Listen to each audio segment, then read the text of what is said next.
Hi all. என்னடா ஸ்டார்டிங்லேயே இருட்டாக இருக்குன்னு பார்க்குறீங்களா? வீட்லேயே தியேட்டர் செட்டப்பில் மூவி பார்த்துக்கிட்டு இருந்தேன். தியேட்டர் செட்டப்பில் மூவி பார்க்குறேன்னு சொன்னாலே கையில் ஏதாச்சும் ஸ்நாக்ஸ் இருக்கணும்ல. ஸோ அதனால் பாப்கார்ன் செஞ்சு சாப்பிடலான்னு தான் கிளம்புனேன். கிச்சனுக்கு போய் பார்த்தா பொட்டேட்டோ சிப்ஸ் இருந்துச்சு. அதை பார்த்தோன்னே எனக்கு இன்ஸ்டாகிராமில் ட்ரெண்டிங்காக போச்சு இல்லை, பட்டர் கார்லிக் சிப்ஸ், அந்த ரெசிபி தான் நினைவு வந்துச்சு. ஸோ அதை ட்ரை பண்ணி பார்த்துடலாம், அதை ட்ரை பண்ணி சாப்பிட்லான்னு தோணுச்சு. இது வந்து ஒரு சிம்பிளான ரெசிபி தான், எல்லாருமே வீட்டில் ட்ரை பண்ணலாம்.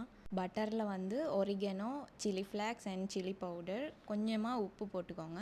அடுத்தது வந்து கிரேட்டட் கார்லிக் கொஞ்சம் போட்டு மிக்ஸ் பண்ணிக்கிட்டிங்கன்னு சொன்னால் பேஸ்ட் வந்து ரெடி ஆயிரும். இந்த ரெசிபிக்கு வந்து மெயினாக டேஸ்ட் கொடுக்கக்கூடிய விஷயமே வந்து இந்த பேஸ்ட் தான். ஸோ நம்ம மெயின் விஷயத்தை முடிச்சாச்சு. நெக்ஸ்ட் வந்து இதில் நீங்கள் க்ரீம் போட்டுட்டு உங்களுடைய ஃபேவரட் சிப்ஸையும் போட்டு நீங்கள் மிக்ஸ் பண்ணி எடுத்துக்கிட்டிங்கன்னு சொன்னால் மூவி ஸ்நாக்ஸ் ரெடி ஆகிரும். ஏன் இந்த ரெசிபி இவ்வளோ ட்ரெண்டிங்கில் போச்சுன்னு சொல்லி இதை சாப்பிடும்போது தான் தெரியுது. அவ்வளோ நல்லா இருந்துச்சு அண்ட் நம்ம ஈஸியாகவும் செய்யக்கூடியதாக இருக்குது. கார்லிக் டேஸ்ட் பிடிக்கிறவங்களுக்கு கன்ஃபார்மாக இந்த ரெசிபி வந்து பிடிக்கும். ஓகே கைஸ், நான் வந்து இப்போ மூவி பார்க்குறத கண்டினியூ பண்ண போகிறேன். நீங்கள் இந்த ரெசிபியை ட்ரை பண்ணி பார்த்துருக்கீங்களா? அப்படி இல்லைன்னு சொன்னால் ட்ரை பண்ணி பார்த்துட்டு எப்படி வந்துச்சின்னு கமெண்ட்டில் சொல்லுங்கள். Bye all.